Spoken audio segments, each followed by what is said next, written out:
नमस्कार, मैं हूं राकेश और आप मुझे सुन रहे हो टैक्स जंक्शन पर। तो दोस्तों, IRDAI की तरफ से एक प्रेस रिलीज आई है और ये प्रेस रिलीज आई है कोरोना की जो पॉलिसी है, कवच पॉलिसी, उसके रिलेटेड ये प्रेस रिलीज आया है। तो इस वीडियो में हम जानने की कोशिश करेंगे कि ये कवच पॉलिसी क्या होती है और कोरोना रक्षक पॉलिसी क्या होती है। ये बात भी हम जानने की कोशिश करेंगे। साथ ही साथ ये प्रेस रिलीज में IRDAI ने क्या बोला है इसके बारे में भी हम जानकारी लेंगे। तो आइए देखते हैं कि सबसे पहले ये प्रेस रिलीज में IRDAI ने क्या बोला है। हम आपको बता दें, अगर आपने हमारे चैनल को सब्सक्राइब नहीं किया है तो आप हमारे चैनल को जरूर सब्सक्राइब करिएगा। तो आइए जानते हैं हम ये प्रेस रिलीज में IRDAI ने क्या बोला है। तो सबसे पहले IRDAI ने एक क्लैरिटी दी है कि 30 इंश्योरेंस कंपनी है, इंश्योरर्स जो है वो अब हेल्थ इंश्योरेंस जो है कोरोना कवच रिलेटेड वो इशू करना चालू कर दिए हैं। पब्लिक को वो इशू करना चालू कर दिए है कोरोना कवच की पॉलिसी।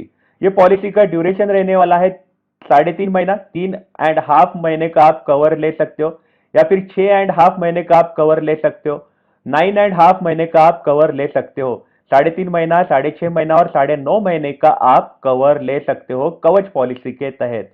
यहाँ पे इंश्योरेंस IRDAI ने क्लैरिटी दी है कि टर्म्स एंड कंडीशन सारे इंश्योरेंस कंपनी के सेम रहने वाले हैं।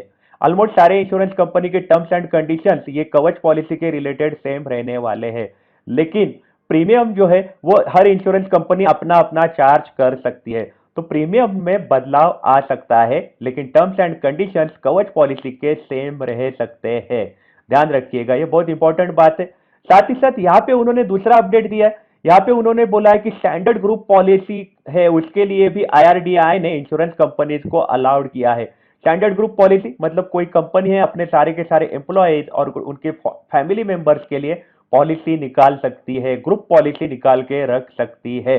इसके लिए IRDAI ने इंश्योरेंस कंपनीज को अलाउ किया है और ये ग्रुप पॉलिसी रहेगी, इसका नाम भी कोरोना कवच रहेगा और सबके टर्म्स एंड कंडीशंस है वो सेम रहने वाले हैं, लेकिन इसका प्रीमियम जो है हर कंपनी अपने हिसाब से लगा सकती है, ऐसा IRDAI ने क्लैरिटी दी है। साथ ही साथ IRDAI ने यहाँ पे और एक इंपॉर्टेंट बात बोली है कि ये जो स्टैंडर्ड ग्रुप पॉलिसी है ये सारे के सारे प्राइवेट और पब्लिक एस्टेब्लिशमेंट को मदद करेगा, क्योंकि वो अपने एम्प्लॉयज के मेडिकल नीड से उनकी कंप्लायंस कर पाएंगे। अगर उनके एम्प्लॉय बीमार पड़े तो उनके लिए एक स्टैंडर्ड ग्रुप इंश्योरेंस निकाला गया तो उनको ज्यादा फायदा होगा, एम्प्लॉय को अपना अलग से निकालने की जरूरत नहीं पड़ेगी, ग्रुप इंश्योरेंस निकालेगी कंपनी अपने एम्प्लॉयज का। और साथ ही साथ ये सारे के सारे कैटेगरी के वर्कर के लिए काम आने वाली है।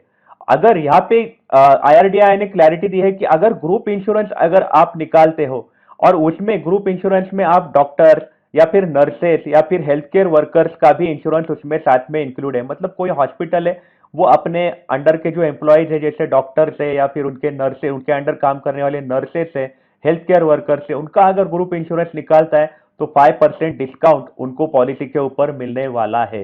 ये बात ध्यान में रखिएगा। और साथ ही साथ क्योंकि उन्होंने रीजन भी दिया है, क्योंकि ये जो डॉक्टर्स है, नर्सेस है, ये फिलहाल जो सोसाइटी का बैटल चल रहा है ये बीमारी के अगेंस्ट, उसमें ये लोग फाइट कर रहे हैं, ये खुद सामने है, फ्रंट पे है, इसलिए इनको ये बेनिफिट दिया गया है। उनको पॉलिसी पे प्रीमियम पे मिलेगा 5% डिस्काउंट।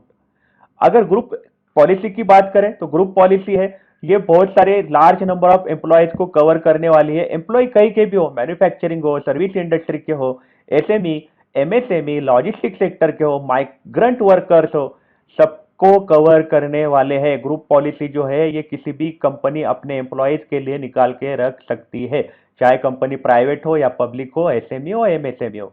और ये जो पॉलिसी है, कवच पॉलिसी है, ये सबको पीस ऑफ माइंड देने वाली है और साथ ही साथ जो एम्प्लॉयज है उनके फैमिली मेंबर्स को भी पीस ऑफ माइंड देगी और एम्प्लॉयर्स को भी पीस ऑफ माइंड देगी। तो ये रही IRDAI की बात। IRDAI ने क्लैरिटी दी है कि कवच पॉलिसी है ये 30 इंश्योरेंस कंपनी को उन्होंने अलाउड किया है और वो बेचना चालू कर दिए। मतलब कवच पॉलिसी है ये सारे के सारे इंश्योरेंस कंपनी को इशू करना कंपलसरी है। हम बात करते हैं कि कवच पॉलिसी और रक्षक पॉलिसी इसमें क्या डिफरेंस होता है। तो आइए चलते हम मेरे PPT पे चलते हम। तो अगर हम कवच पॉलिसी की बात करें तो कवच पॉलिसी जो है ये आपके मेडिकल एक्सपेंसेस जो होंगे, मान लो कि आप बीमार पड़ गए और बीमार पड़ने के बाद आप एडमिट होते हो, तब जो मेडिकल एक्सपेंसेस आएंगे उसके लिए कवच पॉलिसी है। ये एक इंडेमनिटी टाइप की पॉलिसी मानी जाती है, मतलब ये आपको कवर देगी कि आप एडमिट हो गए तो आपको हम इतने पैसे देंगे। लेकिन जो रक्षक पॉलिसी है, ये आपका इनकम कवर करेगी। मान लो कि आप हॉस्पिटल में एडमिट हो गए और एडमिट होने के कारण आपका कामकाज बंद हो गया, तो ऐसे केस में आप अगर घर में अकेले इंसान हो जो कमाते हो, तो फिर आपने रक्षक पॉलिसी लेनी चाहिए, क्योंकि रक्षक पॉलिसी के तहत आपको लमसम अमाउंट मिल सकती है। रक्षक पॉलिसी में मान लो कि आपने 2.5 लाख का इंश्योरेंस कवर निकाला, आप हॉस्पिटल में एडमिट हो गए, तो आपको 2.5 लाख रुपए लमसम मिल सकते हैं रक्षक पॉलिसी के तहत। लेकिन अगर हम कवच की बात करें, तो आप हॉस्पिटल में एडमिट हुए तो आपके मेडिकल एक्सपेंसेस जो है वो कवच पॉलिसी आपको पे करने वाली है। तो ये दोनों पॉलिसी में फर्क है। ध्यान रखिएगा, रक्षक पॉलिसी हर इंश्योरेंस कंपनी के पास नहीं मिलती है। रक्षक पॉलिसी के लिए आईआरडीआई ने ऑप्शन दिया है, जो कंपनी को रखना है रक्षक पॉलिसी वो रखे, लेकिन कवच पॉलिसी जो है हर इंश्योरेंस कंपनी के पास मिलती है। तो रक्षक पॉलिसी में आपको 100% आपने जो सम अश्योर किया रहेगा वो आपको मिलने वाला है, लेकिन उसके लिए एक कंडीशन भी है। तो अगर आप कवर की बात करें, तो आपको कवच पॉलिसी अगर आपको क्लेम करनी है, तो उसमें कंडीशन है कि आप कोरोना के पॉजिटिव होने चाहिए और 24 घंटे के लिए आप हॉस्पिटल में एडमिट होने चाहिए। आपका अगर हॉस्पिटलाइजेशन 24 घंटे से कम रहा, मतलब आपको माइल्ड सिम्टम्स है, आप सिर्फ चेकअप करने के लिए गए और डॉक्टर ने आपको वापस भेज दिया, तो फिर आपको कवच पॉलिसी का क्लेम नहीं मिलने वाला।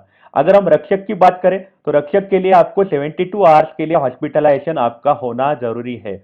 आपका 72 आवर्स के लिए हॉस्पिटलाइजेशन रहा तो आपको रक्षक पॉलिसी मिल सकती है। रक्षक पॉलिसी आपका इनकम कवर करने के लिए, आपका इनकम सपोर्ट के लिए है, ध्यान रखिएगा। कवच पॉलिसी आप हॉस्पिटल में एडमिट होने के बाद जो मेडिकल एक्सपेंसेस है उसके लिए काम आने वाली है। तो ये दोनों पॉलिसी में फर्क है, और रक्षक पॉलिसी हर जगह आपको नहीं मिलने वाली है। यहाँ पे एडवाइस दिया जाता है कि किसी का अगर हेल्थ इंश्योरेंस है ऑलरेडी, तो उसने रक्षक पॉलिसी लेनी चाहिए, क्योंकि 1-2% उनका प्रीमियम एक्स्ट्रा देना पड़ेगा। तो इसलिए अगर हेल्थ इंश्योरेंस ऑलरेडी है तो रक्षक लेनी चाहिए। अगर आपका कोई ऑलरेडी हेल्थ इंश्योरेंस वगैरह नहीं है, तो लोग एडवाइस कर रहे हैं फिलहाल कि आप कवच पॉलिसी लो, क्योंकि आपके मेडिकल एक्सपेंसेस कवर हो जाएंगे अगर आप एडमिट हो गए तो। क्योंकि कभी कभी सिचुएशन ऐसी आ रही है कि आप एडमिट होने जा रहे हो लेकिन बेड ही अवेलेबल नहीं है, और ऐसे केस में आपको बड़ा बिल आ सकता है, क्योंकि आप प्राइवेट जगह पे आप अपने आप को क्वारंटाइन करके ले सकते हो। तो उसके लिए फिलहाल ये जो इंश्योरेंस पॉलिसी है, ये आपके लिए बहुत इंपॉर्टेंट है। ऐसा ना हो कि आपको बहुत बड़ा फटका ना बैठे। ऑलरेडी अपने काम को और बिजनेस को फटका दे दिया है ये बीमारी ने, तो और एक फटका ना बैठे। तो हम आगे चलते हैं कि हॉस्पिटल एक्सपेंसेस है, यही आपको पे करके मिलने वाले हैं कवच में। और रक्षक की बात करें तो आपको लमसम अमाउंट मिलने वाली है। इसके बाद अगर हम कवच की बात करें, तो कवच है, ये सारे के सारे इंश्योरेंस कंपनी ऑफर करने वाले हैं जैसे हमने बात किया। लेकिन कवच जो पॉलिसी है ये आपको लाइफ इंश्योरेंस कंपनी के पास नहीं मिलने वाली है। ध्यान रखिएगा, लाइफ इंश्योरेंस कंपनी के पास कवच पॉलिसी नहीं मिलने वाली है। लाइफ इंश्योरेंस कंपनी के पास आपको रक्षक पॉलिसी मिल सकती है। रक्षक पॉलिसी किसी भी इंश्योरर के पास मिल सकती है, जिन और साथ ही साथ लाइफ इंश्योरेंस कंपनी के पास भी रक्षक पॉलिसी मिल सकती है। ध्यान रखिएगा, रक्षक पॉलिसी इशू करना इंश्योरेंस कंपनी को कंपलसरी नहीं है, इसलिए बहुत कम कंपनीज है जो रक्षक पॉलिसी इशू कर रहे हैं।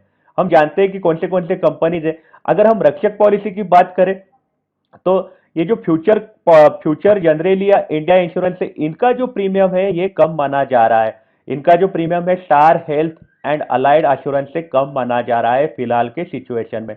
तो लोग यहाँ पे एडवाइस देते हैं कि फ्यूचर का आप अगर रक्षक लेना है तो आप फ्यूचर का रक्षक ले सकते हो।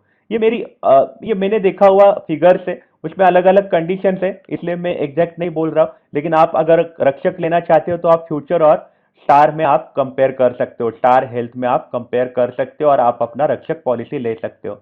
अगर हम कवच की बात करें, तो लोगों के मन में ख्याल आता है कि कौन से मेडिकल एक्सपेंसेस कवर करने वाली है। तो कवच पॉलिसी है, ये आपके हॉस्पिटलाइजेशन एक्सपेंसेस कवर करने वाली है, जिसमें आपका रूम रेंट रह सकता है, nursing cost, ICU cost, surgeon fee, doctor की कंसल्टेशन फी एक्सेट्रा कवर हो सकते हैं। आपके pre and post hospitalisation cover भी इसमें मिल सकता है। आपको डेफिनेट डिफाइंड पीरियड के लिए मिल सकता है। डिफाइंड पीरियड मतलब जैसे आप हमने प्रेस रिलीज में पढ़ा, 3.5 महीना, 6.5 महीना, 9.5 महीना तक ये पॉलिसी वैलिड रहने वाली है। कोई जो है ट्रीटमेंट ले रहा है ये बीमारी का, और कुछ एक्सपेंसेस जो है ये 14 दिन तक कवरेज मिल सकता है। कोई हॉस्पिटल में एडमिट है तो 14 दिन तक के उसके एक्सपेंसेस का कवरेज मिल सकता है। ये कवच जो है, इसमें आयुष की ट्रीटमेंट भी आपको मिल सकती है, मतलब आयुर्वेदा, यूनानी, सिद्धा, होम्योपैथी। यूनानी मतलब जो हम हकीम वगैरह, जैसे हिंदुइज्म में आयुर्वेदा है, वैसे यूनानी, सिद्धा, होम्योपैथी, इसकी ट्रीटमेंट भी आपको ये कवच पॉलिसी के अंडर मिल सकती है।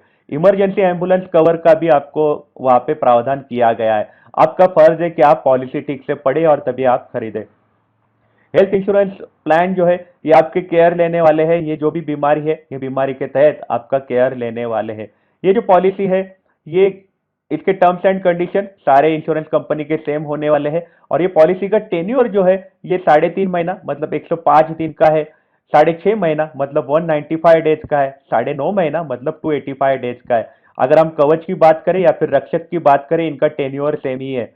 रक्षक भी 3.5 महीना, 6.5 महीना और 9.5 महीने के लिए मार्केट में अवेलेबल है। इसका जो वैलिडिटी की अगर हम बात करें, तो ये गाइडलाइंस वैलिड रहने वाले हैं 31 मार्च 2021 तक। 31 मार्च 2021 के बाद ना रहेगी कवच, ना रहेगी रक्षक। तो आपकी इस बारे में क्या राय है, हमें आप कमेंट सेक्शन में जरूर बताइएगा। आप अपना ख्याल रखिएगा। अगर आप काम के लिए बाहर निकल रहे हो, तो आप अपने आप को सैनिटाइज करिएगा। Take care, have a nice day. तक 31 मार्च कवच, ना रहेगी रक्षक। तो आपकी इस बारे में क्या राय है, हमें आप कमेंट सेक्शन में जरूर बताइएगा। आप अपना ख्याल रखिएगा। अगर आप काम के लिए बाहर निकल रहे हो, तो आप अपने आप को सैनिटाइज करिएगा। Take care, have a nice day.